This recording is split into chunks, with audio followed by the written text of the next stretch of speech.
네, 여러분 반갑습니다. 쌤이 뭐 아이패드도 해보려고 하고 그다음에 컴퓨터로도 해보려고 하고 하는데 장비가 마땅치 않아서 녹화가 잘 안 돼가지고 그냥 아날로그식으로 이렇게 손만 찍어가지고 여러분들에게 어, 손글씨로 수업을 해보겠습니다. 요 1회차, 2회차를 통해서 여러분들이 알아야 되는 건 뭐냐면 수험장 딱 들어가기 직전에 단권화 노트 하나씩 가져가야 돼요. 여러분들 가실 때 국어도 뭐 비문학 한 지문 정도, 뭐 그다음에 어법 같은 거 정리된 거, 문법 정리된 거뭐 단권화 노트 하나 정도. 그다음 수학도 오답 노트로 내가 과거에 틀렸던 거, 기출 문제 중에서 내가 좀 약한 부분 이렇게 오답 노트 정리된 거. 영어도 영단어, 구문 점심 먹으면서 볼 수 있는 거. 탐구도 마찬가지로 딱 수능 직전에 영어 치고 나서 쉬는 시간 동안 볼 수 있는 딱 그 한 장 정도, 두 장 정도 되는 분량의 그게 필요하기 때문에 여러분들에게 그 자료를 제공하고자 한 두 장, A4용지 두 장 정도 되는 분량으로 준비를 했어요. 그 중에 1회차가 양이 훨씬 많습니다. 2회차는 양이 얼마 안 되고요.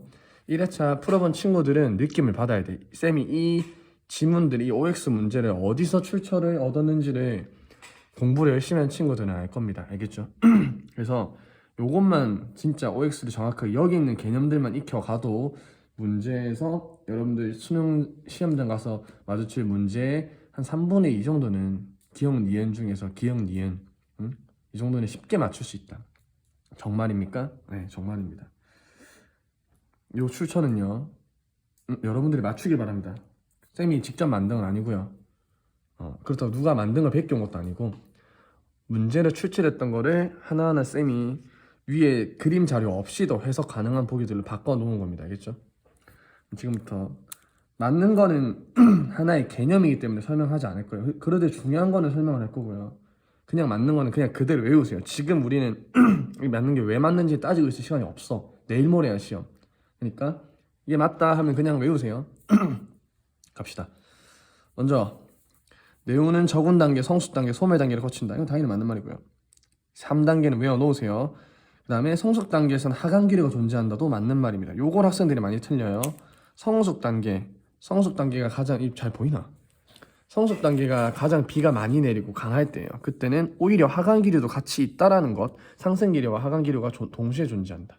상승 기류가 가장 강할 때이기도 하면서 동시에 하강 기류가 존재한다라는 것까지 꼭 알아놓길 바랍니다. 우리나라에서 황사는 주로 여름철에 나타난다. 이런 거 틀리면 안 돼요. 언제 발생합니까? 봄, 가을. 그다음에 홈스의 멘트에 대해서는 판이동의 원동력을 설명할 수 있다. 멘트에 대해서는 판이동의 원동력을 설명할 수 있습니다. 뭐라고 했어? 지구 내부 에너지와 방사성 원소 붕괴열로 인해서 밑에가 뜨겁고 위에가 차가우니까 멘트의 대류가 일어날 것이다. 이렇게 설명을 했다고. 근데 왜 설로 끝났어? 관측할 수 없었기 때문에. 알겠죠? 관측은 할 수 있었다? 관측은 못했다. 그 다음에 뜨거운 폴름은 외핵과 내핵의 경계 부근에서 상승한다. 외핵 내핵 경계 부근 아니죠. 어디야 경계예요? 그치. 외핵과 멘틀 간의 경계에서 발생했다. 그 다음에 해양 지각의 연령이 해령에서 젊고 회고에서 늙은 것은 해양 작정설의 증거이다가 맞는 말입니다. 해양 작정설의 증거로는 2회차에도 넣어놨지만 고지자기 줄무늬가 해령을 기준으로 양쪽이 대칭이다. 그 다음에 해양 지각의 연령이 해령에선 젊고 회고로 갈수록 나이가 늙었다. 이런 것들 여러 가지가 있습니다. 변환단층의 발견 이런 것도 전부 다 해양 작정설의 증거예요. 꼭 체크해 놓기 바랍니다. 알겠죠? 이런데 시험 문제 1, 2번 문제로 나올 건데 이런 데서 흔들리면 안 된다고. 그 다음에 기체에 용해되는 수온이 높을수록 높다? 아니라고. 탄산음료 생각하세요. 기체는 어느 물에 잘 녹는다고? 찬물에 잘 녹아요. 그래서 쌤이 지금 감기가 좀 심하게 걸려가지고 목소리 좀 안 좋습니다. 그 다음에 건열과 연우는 태적물의 입자 크기가 클수록 잘 관찰해야 된다? 건열과 연우는 입자 크기가 작을수록 이런 거는 그냥 개념이니까 알아놓으세요. 그 다음에 불규칙의 나를 구성하는 별들은 나이가 대체로 많다. 땡. 불규칙의 나를 구성하는 별들은 나이가 젊죠. 어떤 애들이 많아? 타오누나 나던가. 그 다음에 저기 나선누나의 중앙 팽대부 이런데 많다. 나이가. 불규칙의 나는 나이가 전부 다 젊다. 그 다음에 타오누나는 불규칙의 나보다 푸른 별들이 많다. 타오누나는 푸른 별들이 많다 했으니까 틀린 말이지. 타오누나는 무슨 별들이 많아요? 붉은 별이 훨씬 많지. 됐죠? 그 다음에 표면 온도가 같은 두 별에서 반지름이 큰 별의 광도가 크다. 이거는 당연히 맞는 말이죠. 왜? 광도는 R제곱, 반지름의 제곱과 표면 온도의 4제곱에 비례하는데 표면 온도는 같다 했으니까 요게 반지름이 크면 광도도 같이 커진다. 됐나? 그 다음에 A0형 별에서는 H1 흡수선의 세기가 가장 강하다. 이거는 외워두셔야 합니다. 일부러 넣었어요. A0형 별에서는 H1 흡수선의 세기가 가장 강하며 온도 몇 켈빈? 10,000켈빈. 일식 100,000만 맞나? 맞나? 일식 100,000만 맞네. 10,000켈빈. 색깔은 백색, 흰색. 여기까지는 꼭 알아두어야 됩니다. 그 다음에 태양에서는 Ca2 흡수선의 세기가 가장 강하냐? 한 번 이온화된 칼슘의 흡수선이 가장 강하냐? 맞아요. 이것도 외워두셔야 됩니다. 알겠죠? 나오면 맞춰야지. 그 다음에 광도는 표면 온도의 제곱과 반지름의 4제곱이 비례한다. 위에 설명했죠? 광도는 표면 온도의 잠깐만. 표면 온도의 제곱이 아니라 뭐야? 4제곱. 반지름이 4제곱이 아니라 뭐야? 반지름의 제곱. 요런 낚시 문제에 낚이지 않도록 조심합니다. 쌤이 낚아놓고 쌤이 낚일 뻔했네요. 그 다음에 가장 큰 규모의 대멸종은 중생대 말이다. 틀렸죠. 언제야? 고생대 말의 가장 큰 멸종. 왜? 뭐 때문에? 왜 why? 판기아가 형성되면서. 중생대 말에는 뭐 죽었어요? 공룡 죽었다. 공룡. 그 다음에 고생대 말 초대륙 판기아가 분리하여 대멸종이 일어났다도 틀린 말이죠. 낚이면 안 돼. 분리는 언제 일어나? 중생대 초기에. 고생대 말은 판기아가 만들어지면서, 판기아가 형성되면서, 분리가 아니라 형성되면서 대멸종이 일어났다가 맞는 말이고요. 그 다음에 히말라야 산맥은 신생대에 형성되었다. 맞는 말이죠. 이것도 그냥 외워두셔야 됩니다. 히말라야 산맥 신생대 형성. 판이 이동하다가 꽝 인도 대륙이랑 유라시아판이랑 꽝 충돌하면서 히말라야 산맥 형성. 그 다음에 양서류는 중생대에 번성하였다. 맞습니까? 중생대 번성 누구야? 중생대는 공룡, 그러니까 파충류가 번성했어요. 번성은 파충류. 그러니까 양서류는 이미 중생대의 쇠퇴기에 접어들었다고. 그럼 고생대 중기, 고생대 후기요. 이럴 때 번성을 했다. 고생대 후기. 그 다음에 양서류는 고생대 중기에 출현했다가 이게 드디어 맞는 말이죠. 이거 정리를 해놔야 됩니다. 그 다음에 어류, 양서류, 그 다음에 파충류, 포유류 이렇게 있을 때 출현과 번성이 다르다고. 어류는 고생대 초에 출현해서 고생대 중기에 번성을 이루고, 양서류는 고생대 중기에 출현해서 고생대 말에 번성하고, 파충류는 고생대 말에 출현해서 중생대 때 번성하고, 포유류는 중생대 때 출현해서 신생대에 번성한다. 요 출현과 번성은 항상 한 템포 차이 난다 그랬죠 쌤이. 먼저 출현하고 나중에 번성. 그 다음에 한 놈이 번성하고 있을 때 여기서 진화가 일어나서 새로운 놈이 등장하는 거라고. 그러니까 양서류는, 어류는 고생대 초기에 처음에 등장해. 빠반 갑주어예요 안녕하세요 하다가 고생대 중기에 이제 어류의 시대, 대번기를 우리가 어류의 시대라고 불러요. 고생대 중기에 어류가 막 번성하고 있을 때 나는 좀 더 새로운 세계로 가볼 테야 하고 진화가 일어난다고. 이 과정을 이해해 놓으면 왜 이렇게 하나도 없는 겁니다. 알겠죠? 그 다음에 거시식물은 고생대 말에 출현했니? 거시식물은 언제 출현했습니까? 고생대 말 출현? 맞아요. 식물 나눠나는 식물 여기다 쓸게요. 식물은 양치식물, 거치식물, 속시식물 순으로 진화가 일어난 거고, 출현과 번성으로 봤을 때 양치식물의 출현은요 고생대 중기쯤. 왜? 고생대 초에는요 그게 없었어. 뭐라요? 오존층이 막 형성이 되지 않아가지고 식물이나 동물들이 육상세계로 막 진출하기가 아직은 어려웠다고. 그래서 고생대 중기에 식물이 먼저 육상으로 나가면서 대기 중에 산소 농도를 높여서 오존층을 형성했고, 그 다음에 번성은 고생대 말쯤에, 고생대를 얘가 지배한 거야. 양치식물은 고생대의 번성, 고생대 중기에 번성해도 상관없어요. 이렇게 디테일하게 물어보지는 않을 겁니다. 그냥 고생대에 번성했다면 맞는 말입니다. 거시식물은 고생대 말에 출현해서 언제 번성? 중생대 때 번성. 소시식물은 중생대 때 출현해서 신생대에 번성한다. 똑같아요. 동물이든 식물이든 꼭 알아놓길 바랍니다. 그 다음에 관측자의 상공에 전선면이 있으면 비가 내린다도 맞는 말이죠. 관측자의 상공에 전선면이 있으면 비가 내린다. 이거야. 여기다 해볼게요. 아니 뒤에 또 여기다 할까? 미리 쌤 준비해왔습니다. 이렇게 온난전선, 한랭전선, 온난전선 이렇게 했을 때 관측자의 상공이니까 관측자 여기 서 있어. 안녕하세요. 이렇게 이 관측자의 머리 위 상공에 전선면이 있으면 비가 내린다.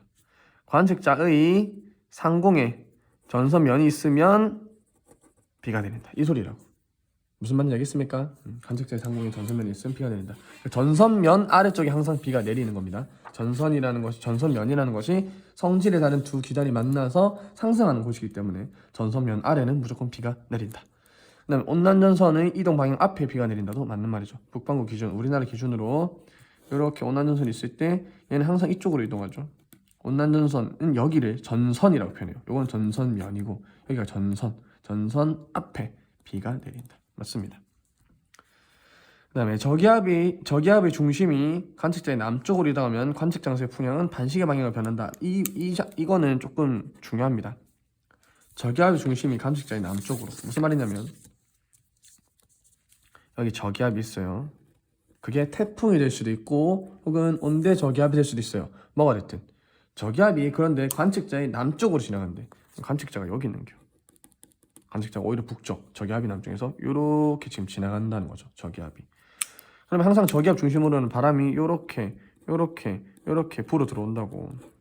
그러니까 이 사람 기준으로 관측자 중심으로 보면 요런 바람 불었다가 요런 바람 불었다가 요런 바람 불었다가 요렇게 바람이 점점 무슨 방향으로 변해?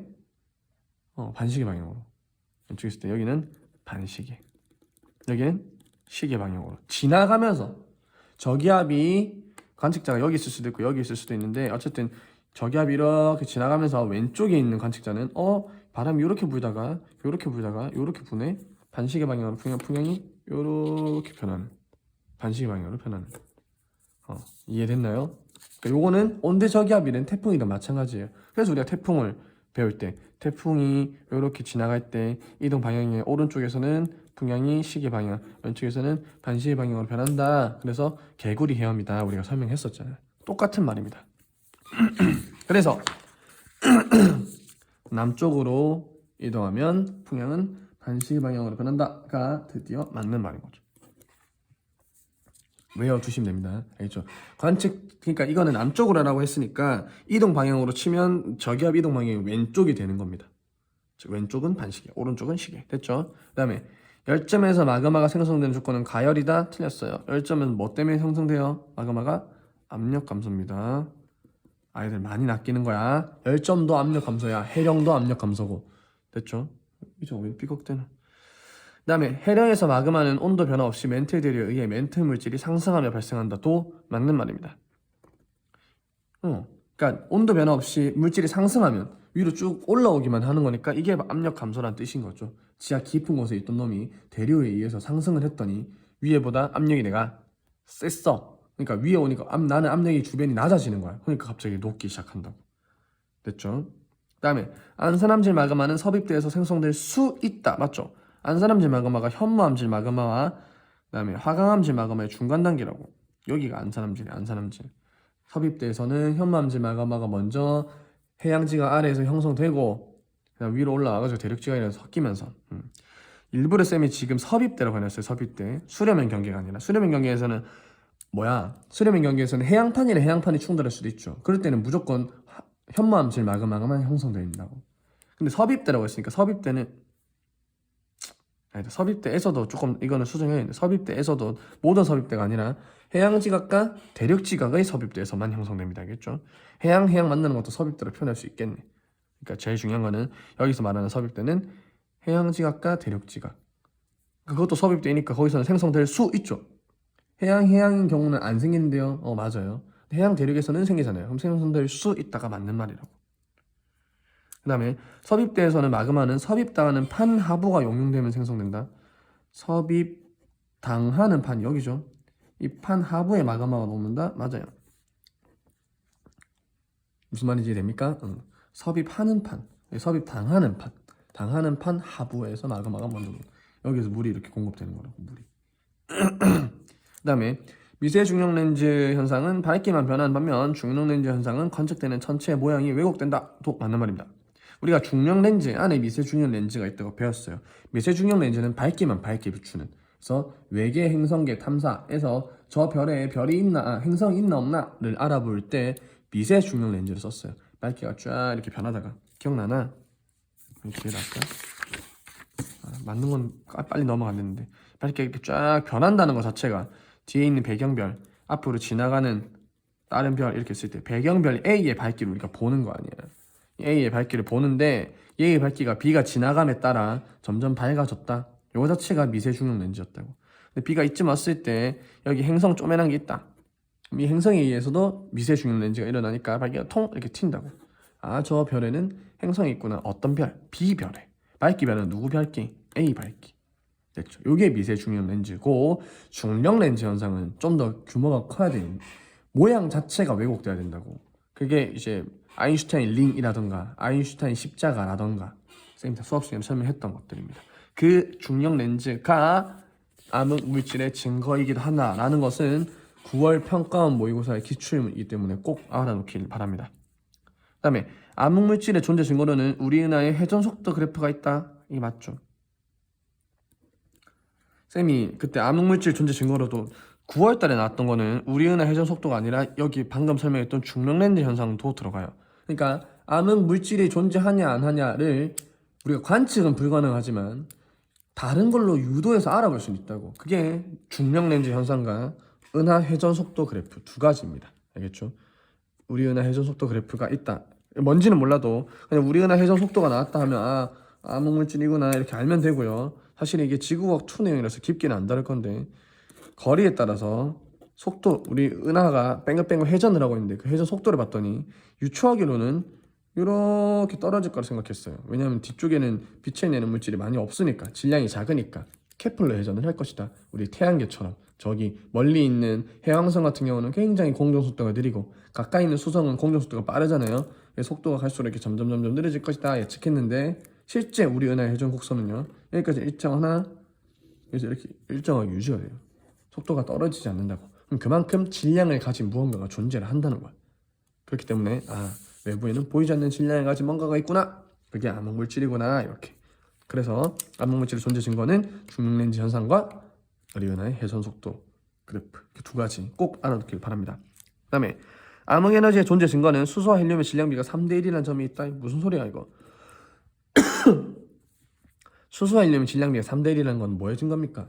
빅뱅 우주론의 증거죠. 빅뱅 우주론의. 암흑에너지의 존재 증거는 뭐야?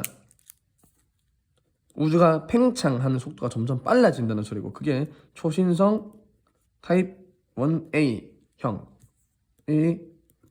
관측 결과인 거죠. 멀리일수록 생각보다 어둡게 관측된다. 혹은 얘는 과거에는 속도가 지금보다 느렸구나. 아, 점점 속도가 빨라지는구나. 밀어내는 힘, 청력을 가진 관측 안 되는 무언가가 또 존재하는구나. 암흑 에너지라 부르자. 이렇게 된 거라고. 됐죠? 그 다음에 우주가 팽창함에 따라 암흑물질의 비율은 증가한다. 이거 약간 애매한 말인데 이게 시험에서 나오면 맞다고 하세요. 암흑물질의 비율은 원래 실제로 따지면 뭐 일정하다고 볼 수 있겠죠. 비율은 빼고 암흑물질이 이제 우주가 팽창함에 따라 공간 자체, 공간이 팽창하면 그만큼 암흑물질이 생기는 거니까 밀도는 일정해요. 밀도는 암흑물질의 밀도는 일정하지만 우리가 비율이라고 봤을 때는 항상 암흑물질의 보통물질, 아 잠깐만 이거 쌤이 적어놓고 또 틀렸네. X 암흑물질이잖아. 물질. 미안합니다. 암흑물질이니까 암흑에너지의 비율은 증가한다 하면 뭐 맞는 말이라고 볼 수 있겠지만 암흑물질은 일정한데, 값은 일정한데 우주가 팽창함에 따라 비율은 상대적으로 줄어들겠죠. 이거 알고 있죠? 쌤이 실수했습니다. 미안합니다. 낚시. 이런 유튜브에 올리면 또 부끄러운데 어쨌든 꺼낼 수 없으니까. 그래도 그 완전하게 설명을 끝내기 전에 알아챘다. 그쵸? 암흑물질의 비율이 증가하는 것은 아닙니다. 좀 더 말하면 이제 우주가 팽창함에 따라 보통 물질에 대한 암흑물질의 비율, 이렇게 해도 틀린 말인 거고, 어쨌든 암흑물질은 비율이 증가하는 것은 아니다.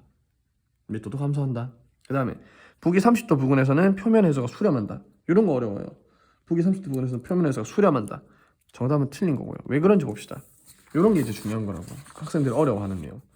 북위 30도 쪽을 보면 0도에서 상승, 30도에서 하강. 그래서 여기가 북위 30도라 치면 이때 공기가 0도에서 상승해서 90도에서, 여기 상승해서 90도에서 하강, 30도에서 하강 이러고 있는 거니까 땅에 부딪힌 공기는 위아래로 발산해야 된다고. 공기만 보면. 그런데 북방구니까 그냥 일자로 쭉 가는 것이 아니라 전향력에 의해서 살짝 왼쪽으로 휜다고요. 그래서 바람은 이렇게 불어요. 이랬나? 이동 방향이 오른쪽으로 휜다고. 전향력 때문에. 그러면은 표면에서 바람이 이렇게 지속적으로 계속 불면 표층에 있는 해수는 이 이동 방향의 맞죠? 여기 30도. 이동 방향이 오른쪽으로 이렇게 되네. 이렇게. 잠시만, 쌤이 잘못 또 풀었네요. 이 에크만층에서 표면 해수가 이렇게 오른쪽으로 이렇게 휘겠네. 그러니까 여기는 수렴하는 게 맞네요. 쌤이 잘못 풀었네요. 또 이렇게. 뭐라는 거야 지금. 몸이 안 좋아서 그렇습니다. 표면 해수가 수렴한다. 맞아요.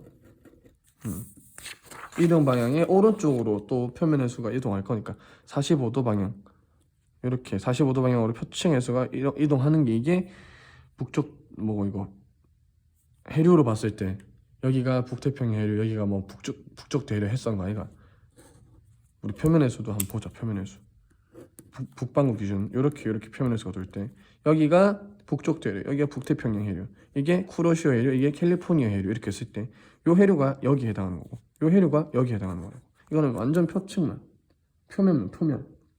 근데 봤을 때 우리 에크만층 전체에서 보면 이렇게 평균적인 해수의 이동 방향이 90도니까 여기는 해수가 딱 보인다고. 해수는 수렴하는 게 맞아요. 잘못 썼습니다, 쌤이. 해수가 수렴한다. 맞습니다. 이거 답도 잘못 올려놨는데 쌤이 아파가지고 어제 독감 때문에 정신이 하나도 없었나 봅니다. 미안합니다. 그 다음에 위도 30도에서 60도는 간접 순환이 위치한다. 이거는 그냥 당연히 맞는 말이죠. 페레 순환이 여기 존재하니까. 그 다음에 남극 순환류는 극동풍에 의해 형성된다. 이게 제일 많이 낚이는 거라고. 남극 순환류는 극동풍이 아니라 극동풍이 부는 곳에서는 대륙밖에 없기 때문에 해류가 없어요. 있죠. 남극 순환. 그 남극 순환류는 뭐에 의해 형성돼? 편서풍에 의해서 형성됩니다. 잊지 마세요. 알겠죠? 그 다음에 주결성의 중심에게 탄소가 존재한다. 맞습니까? 맞아요. 주결성의 중심에게는 탄소 존재합니다. 별 내부에는 모든 곳에 탄소는 존재할 수 있어요. 왜? 촉이 만들어질 때 우주의 공간에 떠있는 여러 물질들이 섞여가지고 지금 그래서 우리 태양에도 칼슘도 있고 막 철도 있고 그런 거 아니야. 단 탄소가 형성된다 하면 틀린 거겠지. 탄소가 헬륨 핵융합 반응이 일어나 탄소가 만들어진다 하면 틀린 건데 존재는 해요. 낚이면 안 됩니다. 알겠죠? 그 다음에 주결성 단계가 끝나면 별에서 더 이상 수소 핵융합 반응이 일어나지 않는다? 그래도 많이 낚이는 거죠. 주결성 단계가 끝난다 하더라도 중심 핵에서의 수소 핵융합 반응은 일어나지 않겠지만 중심 핵의 수축함에 따라 주변부, 여기 수소 껍질이라고 불렸던 여기 수소 껍질, 이 버닝 쉘, 그러니까 껍데기에서 수소 핵융합 반응이 일어난다고. 하이드로 버닝 쉘 이렇게 하는데 중심 핵에서 원래 수소 핵융합이 잘 일어나고 있었어요. 근데 주결성 단계가 끝났다라는 말은 더 이상 중심 핵에서는 수소 핵융합 반응은 일어나지 않는다. 그럼 온도를 높여서 헬륨 핵융합 반응을 하기 위해선 중심 핵은 수축을 해야 된다고. 수축함에 따라 온도가 점점 증가해서 이제 옆에 있던 놈들이 뜨거 나도 왜 이렇게 뜨거워졌어, 나도 수소 핵융합 반응할래, 이렇게 되는 거라고. 별 전체가 이렇게 있다 치면.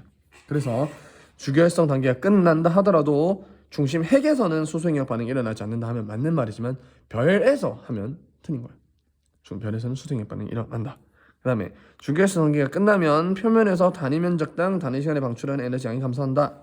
단위 면적당 단위 시간이라고 했으니까 우리는 표면 온도만 고려하면 되는 거고, 주결성 단계가 끝나면 표면 온도가 낮아지냐라는 말과 같은 거예요. 이거는 맞는 말이죠.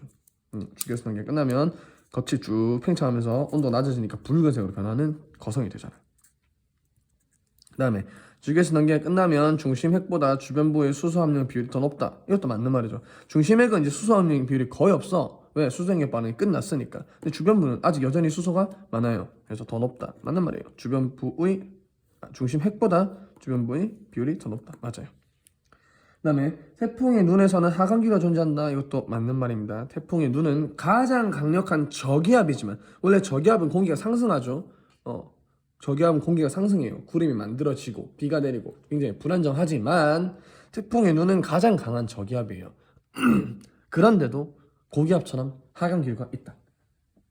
외워놓으세요. 알겠죠? 이유는 다 설명했습니다만 한 번 더 말하면 너무 강한 저기압이라서 주변부에서부터 공기가 들어오지 못해요. 풍속이 너무 세서 벽이 생겨버립니다. 바람이 못 들어오니까 중심부에 공기가 텅텅 비어요. 그 남은 빈 공기를 채워주기 위해서 위에서부터 하강기류가 있다. 그 다음에 태풍이는 부근에서 풍속이 가장 크다는 맞는 말이죠. 반면에 태풍이 눈에서는 풍속이 제일 약하다. 태풍 이동 경로의 오른쪽은 위험 반응이다. 맞아요. 태풍은 오른손잡이라고 했습니다. 쌤이 오른손이 가장 세다. 그다음에 태풍 이동 경로의 오른쪽은 풍향이 시계 방향으로 변한다. 도 맞는 말이죠. 이렇게는 그냥 다 외워 놓으세요. 이거에 반대되는 것도 당연히 외워야겠죠. 태풍이 눈에서는 하강기류 존재한다. 맞는 말이니까 그 외에 태풍 눈 주변이라던가 나머지 부분에서는 전부 다 상승기류가 활발하다. 맞는 말이고요. 태풍이 눈 부근에서 풍속이 가장 크다. 아니 뭐야 왜 맞다 해놨어. 맞네. 눈 부근이니까. 눈 부근에서 풍속이 가장 크다가 맞는 말이니까 눈에서는 풍속이 가장 적다. 맞는 말이고. 이동경의 오른쪽은 위험 반원이니까 왼쪽은 안전 반원이다. 자동으로 외워야 되고요. 오른쪽은 풍향이 시계 방향으로 변한다 했으니까 왼쪽은 풍향이 시계 반대 방향으로 변한다. 알아야 됩니다. 다음 페이지. 여기도 잘 봐놓으세요.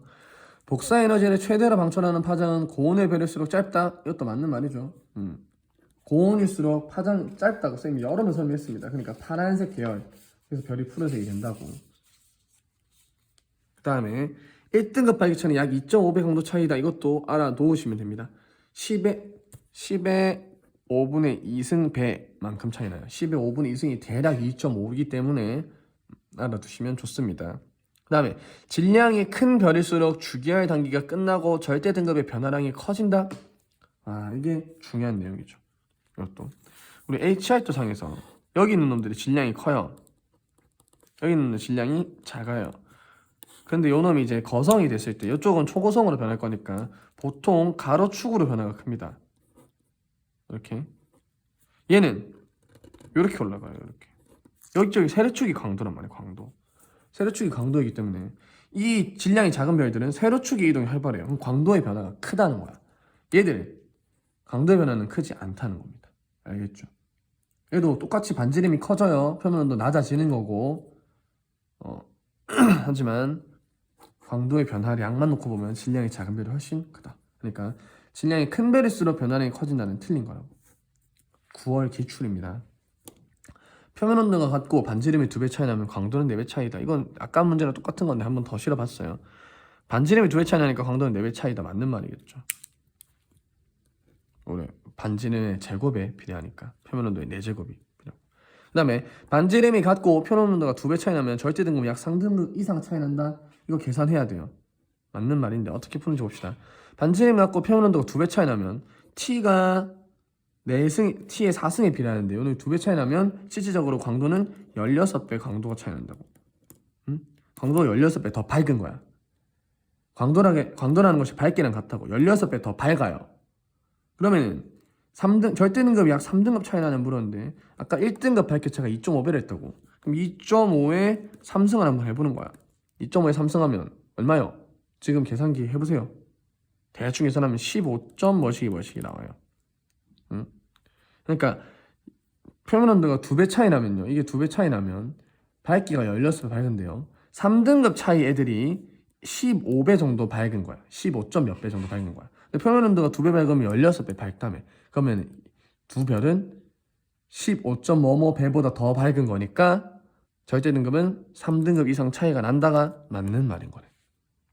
이해됩니까? 이런 보기에 흔들리지 않도록 1등급 차이가 2.5배 2등급 차이가 2.5의 제곱 3등급 차이가 2.5의 3승 대충 이렇게 된다고. 대충 알겠죠? 그 다음에 엘니뇨 시기의 서태평양 평균 표층 수온 편차의 부호는 플러스이냐. 엘니뇨 시기 되면 이렇게 우리 엘니뇨 시기 되면 뭐고 해수면의 경사도 좀 약해지고 서태평양 보는 거니까 서태평양 원래라면 물이 따뜻한 물이 많이 와야 되는데 엘니뇨 시기 되면 많이 못 왔다고. 맞나? 미안합니다. 여기 서태평양에 원래는 따뜻한 물이 많이 와야 되는데 많이 못 왔다고. 그러니까 편차 부호는 플러스가 아니라 마이너스겠지. 평상보다 온도가 더 낮아요. 엘니뇨 시기 서태평양. 그 다음에 엘니뇨 시기 동태평양 평균 해면 기압 편차의 부호는 마이너스냐? 원래 여기 동태평양 따뜻한 물이 많이 이동해서 여기는 차가워요. 응? 근데 엘니뇨 시기 되면 따뜻한 물이 많이 있다고 여기 생각보다. 그러면 공기가 잘 상승하겠네. 기압이 더 낮겠네. 기압 편차의 부호는 마이너스이다. 맞는 말입니다. 그 다음에 엘니뇨 시기의 서태평양에서 수온 양측이 나타나는 깊이는 평소보다 깊어지니 원래 서태평양 수온 양측은 깊게 나타나요. 따뜻한 물이 많이 넘어오니까. 근데 엘니뇨 시기가 되면 이 정도밖에 따뜻한 물이 없어요. 평소보다 얕아지겠지. 쌤이 전부 다 엘니뇨라고 해놨는데 요 엘니뇨 라니냐 파트는요. 여러분들이 죽을 때까지 기억해야 됩니다. 죽을 때 조금 말이 좀 가격하긴 한데 어쨌든 여러분들이 평생 기억해놔야 여러분들의 후배, 여러분들이 나중에 가해야 할 때, 아니면 뭐 뉴스에서 엘니뇨 라니냐 얘기 나올 때, 아니면 여러분들이 자녀분들께서 열심히 공부하고 있을 때 알려줄 거 아니에요. 미안합니다. 그다음에 중심별의 강도가 클수록 생명 가능 지대가 위치하는 거리는 멀어진다. 이거는 맞는 말이죠. 중심별의 강도가 클수록 생명 가능 지대가 위치하는 거리는 멀어진다. 멀어지고 넓어진다. 다 배웠잖아. 그다음에 중심별의 질량이 클수록 생명 가능 지대는 넓이는 넓어진다. 이런 거에 낚이면 안 돼요. 쌤 일부러 이거는 좀 낚시로 넣어봤습니다. X야 X. 중심별의 질량이 클수록 만약에 이 중심별이 주계열성이다. 중심별이 만약에 주계열성이다 하면 맞는 말이에요. 그런데 중심부에 있는 별이 중심별이 주계열성이 아닐 수도 있잖아. 거성일 수도 있잖아. 맞나? 예를 들어서 G2형 별이 있다 치자. 우리 태양과 같은 G2형 별이 주계열성일 때랑 거성이 됐을 때랑 보면 광도는 어떻게 돼요? 여기가 더 커요. 광도는 큽니다. 에이? 거성이니까 크기가 반지름이 매우 커지는 거 아니야. 광도는 더 크다고. but 질량은 얘가 더 커요. 주계열성에서 거성이 되는 과정 속에서 수소핵융합 반응이 끊임없이 일어나기 때문에 질량 손실은 끊임없이 일어납니다. 이 별은 태어나면서부터 질량을 점점 잃어가요. 항상 초기에 비해서. 그렇기 때문에 근데 이 둘은 질량이 주계열성이 더 크다고. 질량이 크긴 큰데 광도는 얘가 더 커. 그래서 생명 가능 지대는 얘가 훨씬 더 멀고 넓어요. 이랬죠. 주계열성인 경우에는 질량이 클수록 광도가 크니까 맞는 말이겠지만 중심별이 꼭 주계열성인 조건이 없잖아. 그냥 중심별이라고 했잖아. 중심별. 그래서 무조건 질량 같은 거 고려 필요 없어요. 무조건 광도만 보세요. 광도만. 주계열성인 경우에는 질량이 크면 광도도 크기 때문에 같다고 봐도 되지만 이해됐습니까? 중심별이 만약에 백색의 성이야. 그럴 수도 있잖아. 응? 어쨌든 보자. 그 다음에 식현상에 의해 감소된 상대적 밝기가 0.008이라면 행성의 반지름과 중심별 반지름 비율은 125분의 1이냐 이렇게 조금 생소한 문제일 수도 있는데 이것도 기출문제이기 때문에 꼭 알아놓길 바랍니다. 무슨 말이냐면 식현상이 일어났대. 여기가 밝기가 그냥 상대값으로 1 이렇게 있을 때 이렇게 가다가 쭉 떨어져서 이렇게 다시 돌아오는 식현상. 행성이 공전한다고 가정하고 요게 0.008만큼 줄어들었으니까 여기 보면 감소된 상대적 밝기가 0.008이래요. 그러니까 여기는 0.008 감소한 0.992 이렇게 되는 거지. 라면 전체 별의 면적에 대해서 이 행성이 가린 면적비가 0.008이라고. 면적비가. 반지름은 루트 씌워줘야 돼요. 그래서 만약에 면적비로 따지면 1000분의 8이기 때문에 이건 125분의 1이 맞아요. 면적비로만 놓고 보면. 근데 우리는 여기 보면 문제에서 뭐라 그랬어? 반지름비는 125분의 1이 아니에요. 여기다 뭐 씌워줘야 된다고? 루트를 씌워줘야 돼요. 루트 125분의 1만큼 반지름비가 차이가 납니다. 알겠죠? 그래서 이거 X. 그 다음에 빛이 외부 은하에서 출발하여 우리 은하까지 도착하는데 만약에 걸린 시간이 80억 년이라면 그 외부 은하까지의 거리는 80억 광년이다. 이게 9월 20분 문제 나왔던 거죠. 아니에요. 팽창하는 거리를 생각해줘야지. 자, 예를 들어서 여기 외부 은하 있고 여기 우리 은하 있어요. 여기서부터 빛이 이렇게 올 거야. 자, 빛 출발 하는데 여기서 출발하면 여기 출발점이죠. 시작해서 얘가 이렇게 오는 동안 우주는 팽창한다고. 하지만 팽창의 중심은 있어 없어? 없어요. 우주의 팽창 중심은 없다고. 얘도 이렇게 서로 멀어지는 거. 서로 한 놈이 고정되는 게 아니라 서로 멀어지는 거야. 서로. 그럼 얘 외부 은하 여기 있고요. 우리 은하 여기 있습니다. 이제. 근데 빛이 출발했던 거리는 여기에요. 이해되나? 잘 안 보이네요. 여기서부터 여기까지 오는데 시간이 80억 년이 걸렸다면 요만큼의 거리가 80억 광년이 되는 거예요. 여기 우주의 팽창까지 고려한다면 실제로 외부은하까지 거리는 80억 광년보다 더 멀다. 이해됐죠? 중요합니다. 그 외부은하까지 거리는 80억 광년보다 더 멀다가 정답. 마지막, 우주의 크기가 2배 커지는 동안 우주 배경 복사의 파장은 2배 짧아진다? 아니요, 2배 길어지죠. 우주의 크기랑 우주 배경 복사랑은 항상 비례합니다. 우주가 2배 커졌다, 배경 복사 2배 길어지는 거야. 됐죠? 그래서 뭐 반지름이라는 식이 뭐 Z 플러스 1 요렇게 뭐 이런 식도 있는데 혹시 이게 나올지는 모르겠지만 이것도 그냥 넘어갑시다. 네, 쌤도 잘 기억이 안 나네. 이건 뭐 너무 어려운 내용이니까.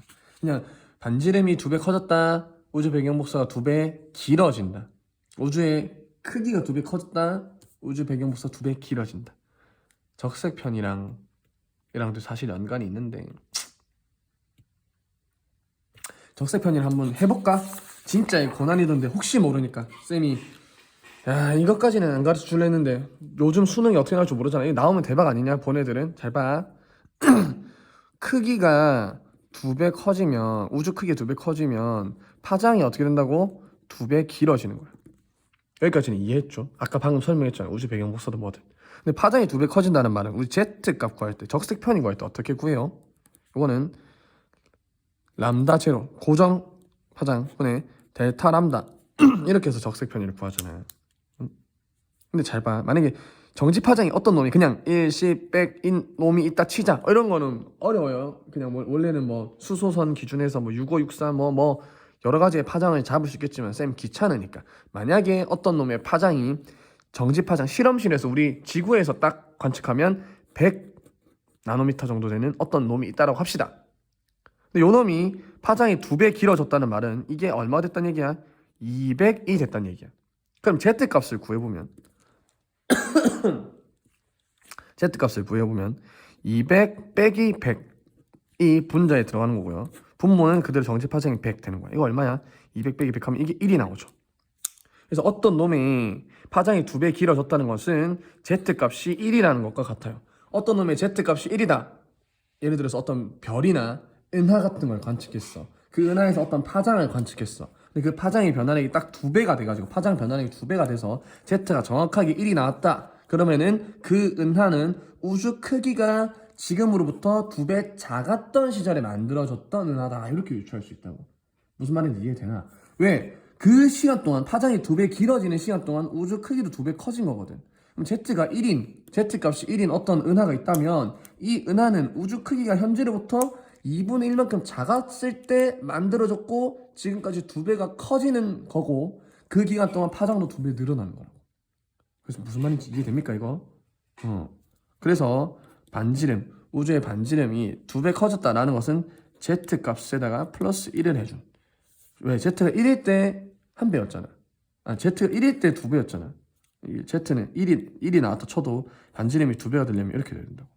그래서 우주의 반지름의 크기는 우주의 반지름이라고 하기가 좀 애매하지만 어쨌든 우주의 크기는 Z 값이 만약에 1이다. 그럼 그때 당시 우주는 지금으로부터 2분의 1이어야 돼요.